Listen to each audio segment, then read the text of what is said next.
You wake up, reach for your phone almost without thinking, and before your feet even touch the floor, you're already somewhere else. A headline tells you the world is changing again. A video reminds you that someone your age has accomplished more than you. An algorithm decides what deserves your attention before you've had the chance to ask yourself, what actually matters? It feels normal now. So normal that it's easy to forget how strange it really is. There was a time, not very long ago, when the first voice you heard in the morning belonged to someone in your home. When news traveled slowly enough for people to process it. When a person could spend years in the same town, knowing the same faces, carrying the same routines, believing that tomorrow would resemble yesterday. That world is quietly disappearing. And the people who still remember it are disappearing too. Not because they've done anything wrong. Not because they're refusing to adapt. Simply because time always moves in one direction.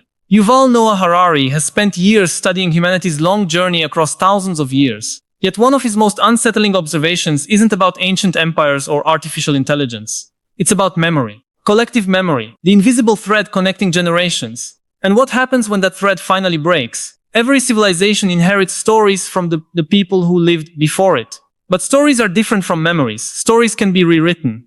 Memories resist. They carry emotion.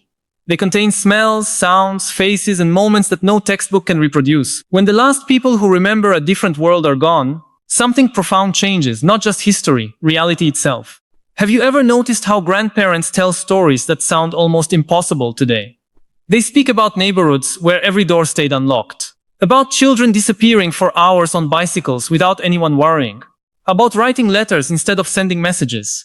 About waiting days, sometimes weeks, for information that now arrives in seconds to someone born into the digital age. These stories can feel like mythology, almost fictional. But they aren't. Those people aren't describing another planet. They're describing the world they actually lived in. And that's what makes this moment unlike almost any other in history. For thousands of years, human lives changed slowly. A farmer in medieval Europe probably lived in a world remarkably similar to the one his grandparents knew. A blacksmith taught his son the same trade. Families remained in the same villages for generations. Even when kingdoms rose and fell, daily life often remained familiar. Human culture evolved, but it rarely accelerated. Today, acceleration has become the defining feature of existence. A teenager born 20 years ago entered the world without today's artificial intelligence. Without algorithms shaping nearly every decision. Without smartphones dominating every waking hour. 20 years. That isn't even a generation for most of human history. 20 years barely changed the tools people used. Now it changes reality itself. And perhaps that's why so many people feel an anxiety they can't quite explain. It isn't simply stress. It isn't merely uncertainty. It's the strange sensation that the ground beneath your feet keeps moving while you're trying to learn how to stand. Psychologists have a name for one part of this experience. They call it future shock, a term popularized decades ago to describe what happens when the pace of change exceeds our ability to adapt emotionally. Notice the wording, not intellectually. Emotionally. Your brain can learn a new app in 5 minutes. Your nervous system cannot learn a new civilization that quickly. Human evolution spent hundreds of thousands of years preparing us for forests, tribes, seasons, and familiar faces. We evolved to recognize subtle expressions across a campfire, to interpret the silence between words, to understand the rhythms of nature because our survival depended on them. Then, in what amounts to a blink of evolutionary time, we entered cities, factories, computers. The internet, social media, artificial intelligence. Each innovation solved real problems. Each one also quietly reshaped the architecture of human experience. The remarkable thing is that most of these transformations happened while people who remembered the previous world were still alive. Think about that for a moment. There are people walking among us who remember when televisions first entered living rooms. Who remember life before commercial air travel became ordinary? Who remember when photographs required film? Who remember when a phone was attached to a wall? Who remember a world where boredom wasn't immediately erased by endless entertainment? They don't just know about those times. Their brains were built inside them. That's different. Mirror isn't information, mirror becomes identity. Neuroscientists have discovered that every time we remember something, we aren't simply retrieving a file from storage. We reconstruct the experience. The memory changes slightly each time we revisit it, blending the past with the present. In other words, who we are today constantly reshapes who we believe we were yesterday. Now extend that idea beyond individuals. Societies remember the same way. Entire cultures reconstruct their past through the people who remain alive to tell it. When those witnesses disappear, societies don't merely lose facts, they lose perspective. History begins to flatten. The impossible becomes ordinary. The extraordinary becomes invisible. Take something as simple as silence. For thousands of years, silence surrounded human life. You could hear birds several miles away, wind through trees, footsteps approaching before anyone came into view. Today, silence has become almost uncomfortable. Many people reach for music the instant they're alone. A podcast while walking, videos while eating, mess while waiting, notifications while thinking. We have filled nearly every empty space with stimulation. Not because we're weak, because the environment rewards constant attention. The modern economy doesn't simply compete for your money. It competes for your awareness. And awareness is finite. Harari often argues that throughout history, whoever controls the dominant stories controls societies. Kings used myths. Religions created shared narratives. Nations built identities around collective memories. Today, something different is emerging. Algorithms don't necessarily care what story you believe. They care whether you keep watching, whether you keep scrolling, whether you stay engaged. Truth becomes secondary to attention. For the first time, many of the stories shaping your understanding of reality aren't written by historians, philosophers, or even journalists. They're assembled automatically by machines optimizing engagement. That's a profound shift. Because, unlike previous storytellers, algorithms don't need to understand you. They only need to predict you. And prediction is becoming astonishingly accurate. Sometimes your phone seems to know what you're about to search before you search it. Advertisements appear moments after private conversations. Videos somehow match emotions you haven't spoken aloud. It feels almost magical, or unsettling, depending on how closely you look. But beneath all this technology lies an older question. What happens to human freedom when machines understand our habits better than we do? Ancient philosophers wrestled with different versions of this puzzle.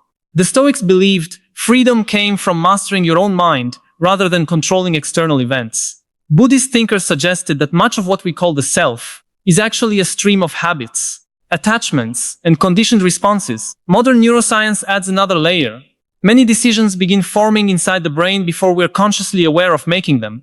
Pause there. If habits shape behavior, if environments shape habits, and if algorithms increasingly shape environments, then who is really making your choices?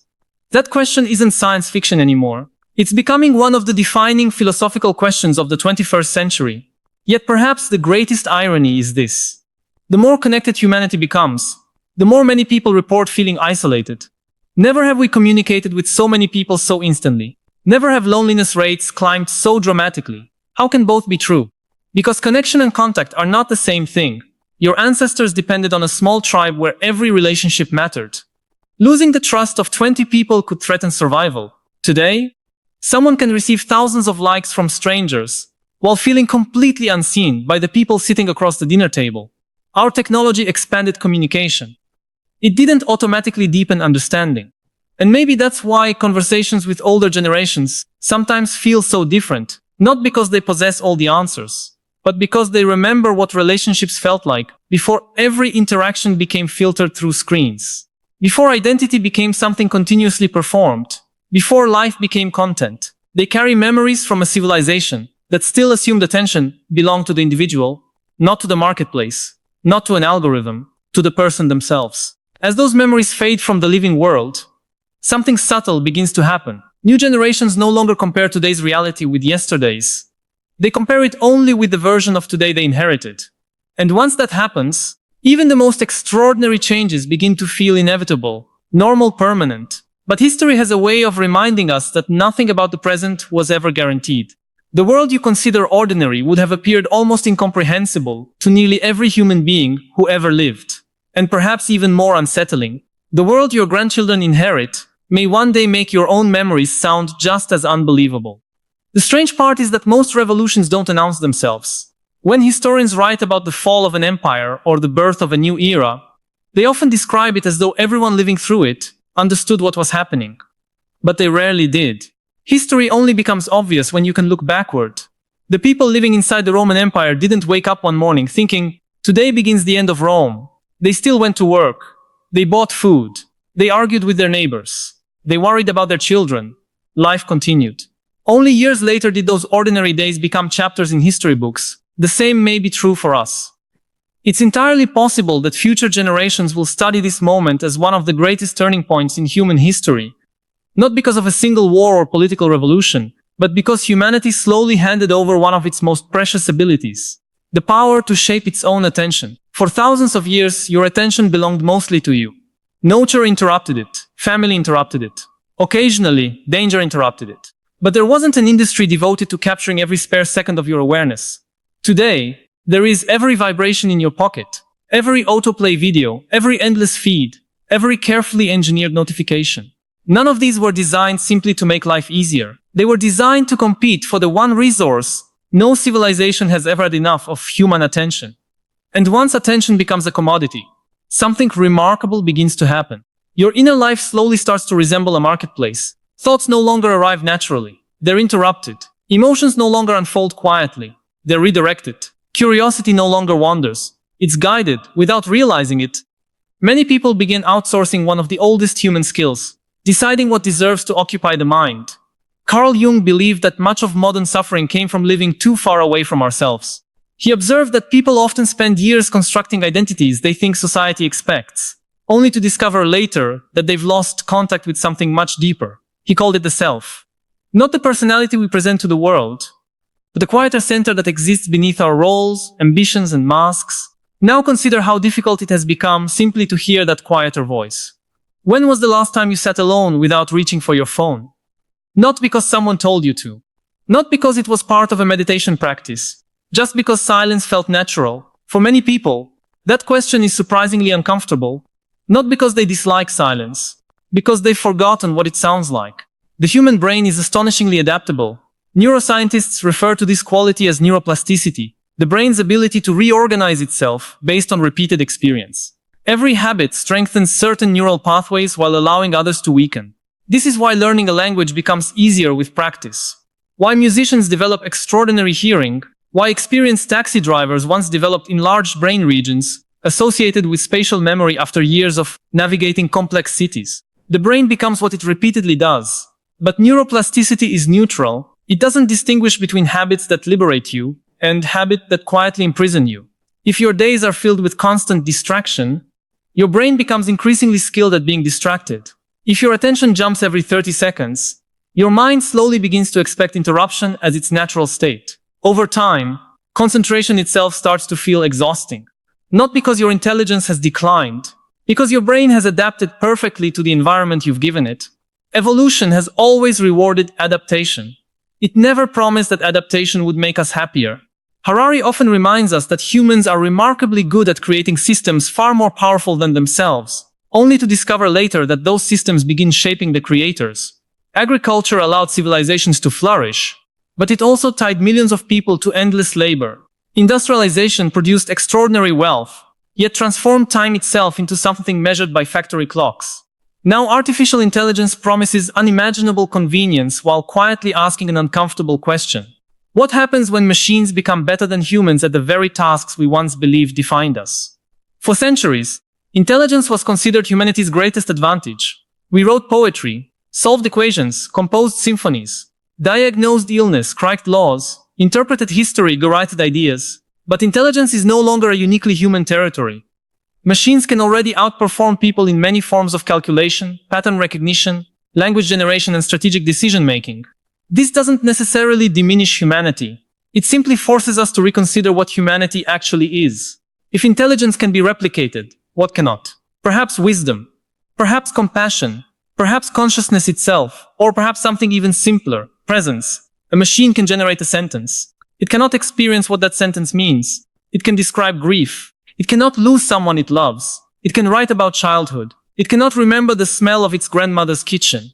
Mirror isn't merely data. It's lived experience. And lived experience has always been the invisible foundation beneath civilization. That's why Harari's warning carries such emotional weight. The generation disappearing today isn't simply older. It's the last bridge connecting two radically different versions of reality. One version believed that information was scarce. The other assumes information is infinite. One valued patience because answers required waiting. The other expects instant certainty. One developed identity slowly through community. The other often builds identity continuously through visibility. Neither world is perfect. Neither world is entirely wrong. But losing the memory of the first makes it difficult to recognize the assumptions hidden inside the second. Have you ever noticed how every generation believes its version of normal is simply normal? Children born into cities rarely wonder why stars aren't visible at night. People raised with GPS often struggle to navigate unfamiliar places without it. Those who have never lived without the internet may find it impossible to imagine how people researched, learned, or built friendships before constant connectivity. The philosopher Martin Heidegger warned that technology doesn't merely provide tools. It changes the way reality reveals itself to us. A hammer changes how we build. A map changes how we travel. But digital technology changes something far more intimate. It changes how we perceive existence itself. Time becomes compressed, distance disappears. This patience feels inefficient. Stillness begins to resemble wasted opportunity. Without noticing, we start evaluating ourselves through the logic of machines. Faster is better, more is better. Optimization becomes a moral virtue. But human beings were never designed solely for efficiency. Some of the most meaningful moments in life accomplish nothing measurable. Watching rain fall through a window, holding someone's hand in silence, listening to an elderly relative tell the same story for the 10th time. Walking without knowing exactly where you're going. No algorithm would rank those moments as productive. Yet many people look back on them as the moments that made life feel real. Perhaps this is why older generations sometimes appear nostalgic. It's easy to dismiss nostalgia as resistance to change. Sometimes it is. But sometimes nostalgia is something much deeper. Sometimes it's grief. Grief for ways of being human that quietly disappeared before anyone realized they were disappearing. A world where neighbors knew each other's names. Where boredom sparked imagination instead of anxiety. Where photographs were precious because there were so few of them. Where conversations ended instead of continuing indefinitely through notifications. Those memories aren't arguments against progress. They're reminders that every gain carries a hidden cost. History rarely gives gifts without sending an invoice later. The question is whether we noticed the price before we've forgotten what we traded away. Psychologists describe something called the shifting baseline syndrome. Each generation accepts the conditions it grows up with as the standard against which everything else is measured. Environmental scientists first noticed this when fishermen gradually accepted declining fish populations, because each generation remembered only the abundance of its own youth. The same phenomenon happens psychologically. If anxiety becomes common enough, people begin assuming it's simply part of being alive. If distraction becomes universal, deep focus starts feeling unusual. If loneliness becomes widespread, genuine intimacy begins to look almost extraordinary. The baseline shifts. Not because reality improved. Not because it worsened. Because memory faded. And that's exactly why the disappearance of living memory matters so profoundly. Books preserve facts. Museums preserve objects. Videos preserve images. But only living people preserve perspective. Only someone who actually lived through another era can tell you what changed in ways no recording ever could. They remember not just what happened. They remember how it felt. And feelings are often the first things history forgets. That may be the greatest challenge facing our generation. Not whether technology will continue advancing. It will. Not whether artificial intelligence will become more capable. It almost certainly will. The deeper question is whether we can continue evolving outward without losing contact with what has always made us inwardly human. Because once a civilization forgets how it used to feel, it becomes surprisingly easy for it to forget who it is. And maybe that's why the most important question isn't whether the future will be more advanced. It almost certainly will. The real question is whether we'll still recognize ourselves when we arrive. Every generation believes it's preparing the next one for success. Parents teach children how to survive the world they know. Schools pass on the skills society currently rewards. Institutions build people who can function within the systems that already exist. But what happens when the world changes faster than any parent, teacher, or institution can keep up? For the first time in history, millions of people are raising children for a future they can't picture. Not because they lack imagination. Because the pace of transformation has outrun prediction. 100 years ago, a father could teach his son a trade and reasonably expect it to remain valuable for decades. Today, entire industries appear and disappear within a single career. Skills that once guaranteed stability become obsolete almost overnight. Even the idea of having one lifelong profession is beginning to feel like a relic from another age. Harari often points out that in previous centuries, the greatest challenge was exploitation. Powerful institutions wanted your labor. They wanted your time, your physical effort, your productivity. The 21st century introduces a different fear, not exploitation irrelevance. What happens when systems no longer need certain forms of human work? It's a frightening thought because work has never been only about earning a living. Work gives rhythm to time, it creates identity, it offers a sense of contribution. Ask someone, who are you? And many instinctively answer with what they do. I'm a teacher. I'm an engineer, I'm a nurse, I'm a carpenter. Very few people begin by describing what they love, what they fear, or what they dream about. Somewhere along the way, occupation became identity. But identities built entirely on external roles are fragile. Lose the role, and many people begin wondering whether they've lost themselves. The ancient Stoics understood this long before artificial intelligence existed. Marcus Aurelius reminded himself repeatedly that everything external, status, wealth, praise, even reputation, could disappear without warning. If your peace depended entirely on those things, then your peace was never really yours. That insight feels strangely modern, because today, external validation has become almost unavoidable. A photo receives approval in seconds. An opinion gathers applause or outrage before the day is over. Success is measured publicly. Failure is witnessed publicly. Even ordinary lives are increasingly lived in front of invisible audiences. Without noticing, many people begin confusing being seen with being known. But they're not the same. You can be watched by millions and understood by no one. You can have thousands of followers and still feel invisible when the screen goes dark. The philosopher Søren Kierkegaard